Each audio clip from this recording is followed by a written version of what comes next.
সারাক্ষণ laptop screen, back to back meetings আর ডেডলাইনের ঘেরাটোপ। সপ্তাহের 5টা দিন কর্পোরেট লাইফের এই চেনা ইঁদুর দৌড়ে দম যেন আটকে আসে। মন চায় সব ছেড়ে কোথাও পালিয়ে যেতে। তাই আর দেরি না করে এই উইকেন্ডে ব্যাগ গুছিয়ে আমরা বেরিয়ে পড়লাম একটি রিফ্রেশিং এস্কেপের খোঁজে। গন্তব্য অরণ্য সুন্দরী ঝাড়গ্রামে অবস্থিত একটি সুন্দর hotel and stay Kutumbari. Hello. Good morning. Good morning. Welcome to our channel Living It Up. Stretches just on feet. আমি Arijit. So I said for that stretchy feet. আজকে আমরা চলেছি ঝাড়গ্রাম কুটুমবাড়ির উদ্দেশ্যে। ভোট পর্ব শেষ।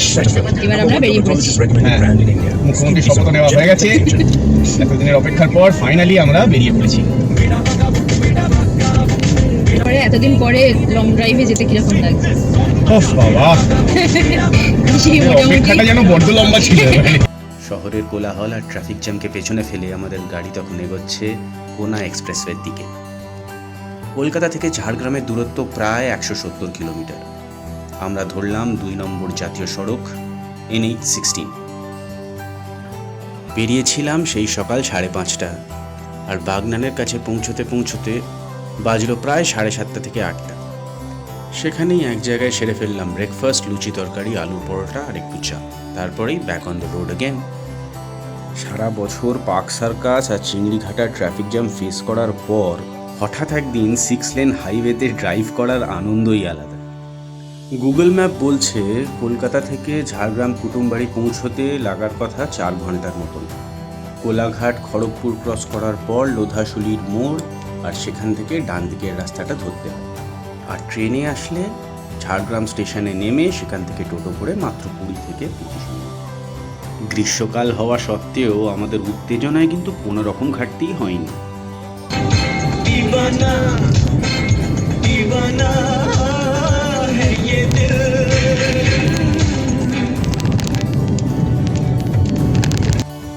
খড়গপুর পেরিয়ে যখন আমরা লোধাশুলির রাস্তা ধরলাম, চারপাশের ল্যান্ডস্কেপটা হঠাৎ পুরো বদলে গেল। এবার শুরু হলো আসল ম্যাজিক। রাস্তার দুপাশে সারি দিয়ে দাঁড়িয়ে থাকা শাল, পিয়াল আর মহুল বনের জঙ্গল। চারিদিকের এই নিস্তব্ধতা আর প্রকৃতির রূপ এক লহমায় সপ্তাহের সব স্ট্রেস ধুয়ে মুছে সাফ করে দিল। গাড়িটা সাইডে পার্ক করে নিয়ম অনুযায়ী তুলে নিলাম কয়েকটা ছবি। ও হ্যাঁ, একটা গুরুত্বপূর্ণ কথা তো বলতেই ভুলে গেছি। রাস্তায় কিন্তু এবারে ব্যারিকেডের সংখ্যা অনেক কম। তার উপর কয়েক জায়গায় রাস্তা সারাইয়েরও কাজ চলছে জোর কদমে। অবশেষে 4 ঘন্টা ড্রাইভিংয়ের পর গাড়ির চাকা পিচের রাস্তা ছেড়ে পড়ল গ্রামের মেঠো পথে। অ্যান্ড ফাইনালি আমরা এসে পৌঁছলাম ঝাড়গ্রামের ফুলবিড়িয়ার কোলে লুকিয়ে থাকা আমাদের উইকেন্ডের ঠিকানা কুটুমবাড়ি ইকোস্টেতে।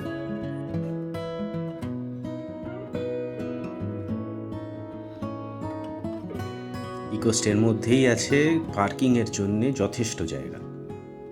ঢুকতে না ঢুকতেই আমাদের গ্রিট করা হলো একটি রিফ্রেশিং ওয়েলকাম ড্রিঙ্কের সাথে।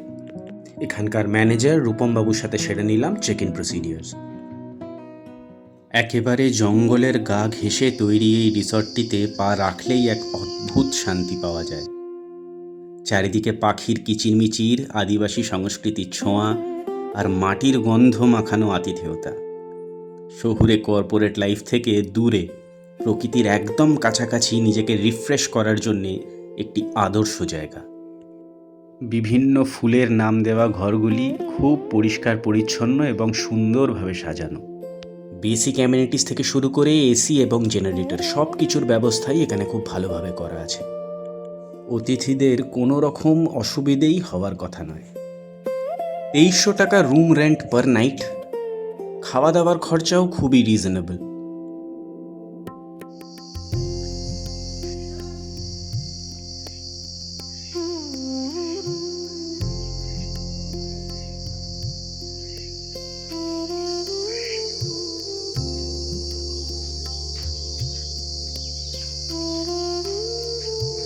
মাঝে মধ্যে এই রকম উইকেন্ড ট্রিপের খুব প্রয়োজন হয়ে পড়ে। গতানুগতিক জীবনের একঘেয়েমি কাটিয়ে আমরা পালিয়ে যেতে চেষ্টা করি এমন এক জায়গায় যেখানে ঘুম ভাঙবে পাখিদের ডাকে আর ঝিঁঝি পোকার ডাকে নেমে আসবে সন্ধে।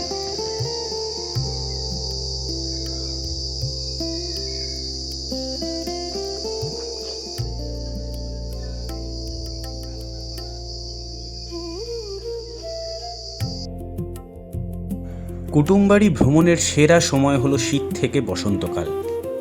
এই সময় এখানকার আবহাওয়া সবচেয়ে মনোরম থাকে। ঋতু এবং পর্যটকদের আনাগোনার ওপরে ভিত্তি করে এখানকার ঘরের ভাড়াও পরিবর্তিত হয়। বিশেষ করে এখানকার দোল উৎসব অত্যন্ত জনপ্রিয়।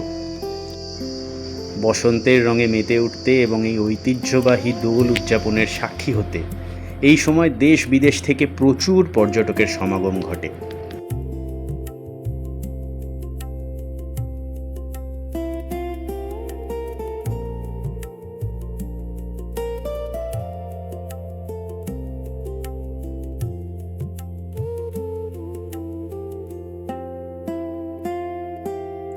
জঙ্গলের মধ্যে এই রকম সুস্বাদু বাঙালি আহার অত্যন্ত তৃপ্তিদায়ক।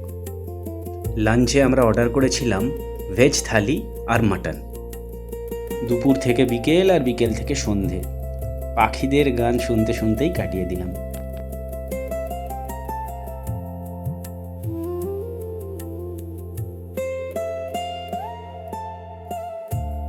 সন্ধে 7টা বাজতে না বাজতেই আমাদের ম্যানেজার বাবু হাজির হলেন একটি প্লেটে শালপাতা চিকেন নিয়ে। বললেন এখানকার স্পেশালিটি, মাস্ট ট্রাই নাকি। খেয়ে ভাবলাম সত্যিই তো, না খেলে মিস করতাম। ডিনারে ছিল দেশি মুরগির ঝোল আর রুটি। ও হ্যাঁ, এনারা আইসক্রিমের বন্দোবস্তও করেছিলেন। এরপর রিসর্টের ভেতরে কিছুক্ষণ পায়চারি করে আশ্রয় নেওয়া হলো নিদ্রা দেবীর কোলে। Hello, good morning. আজকে রবিবার, নাইট স্টে করে প্রথম রাত্রিটা আমরা যাব হচ্ছে চিল্কিগড় রাজবাড়ি দেখতে। চিল্কিগড় রাজবাড়ির উদ্দেশ্যে আমরা বেরোচ্ছি। আর কি একটা মন্দির ছিল, চিল্কিগড় মন্দির না, কনক দুর্গা মন্দির। কনক দুর্গা মন্দির, দেখি গো এটা।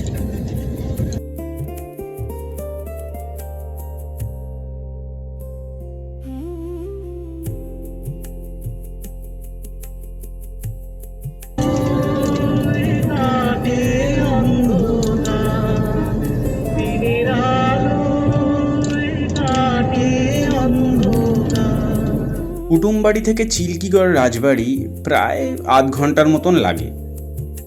রাস্তা খুবই ভালো, পৌঁছতে কোনো অসুবিধা হয়নি।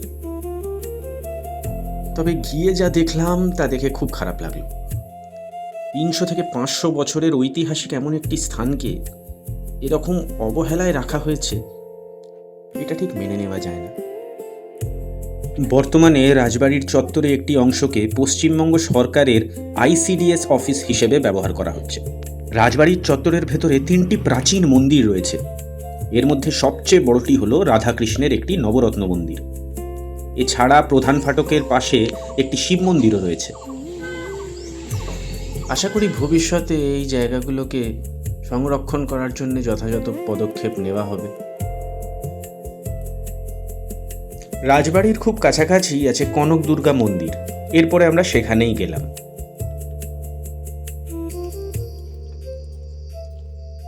দেখে খুব ভালো লাগলো, মন্দির চত্বরে একটি ছোট বোটানিক্যাল গার্ডেনও আছে।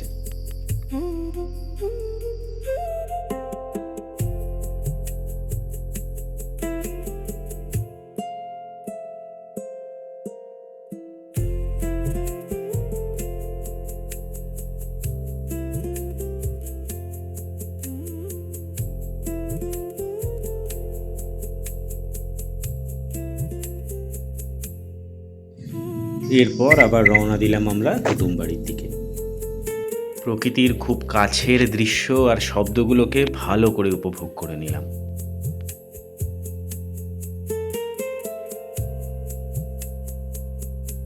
লাঞ্চে ছিল কাঁচকলা মাখা, ভাত, পটল, ডাল, আলুকপির তরকারি, মুরগির ঝোল, চাটনি, পাঁপড়।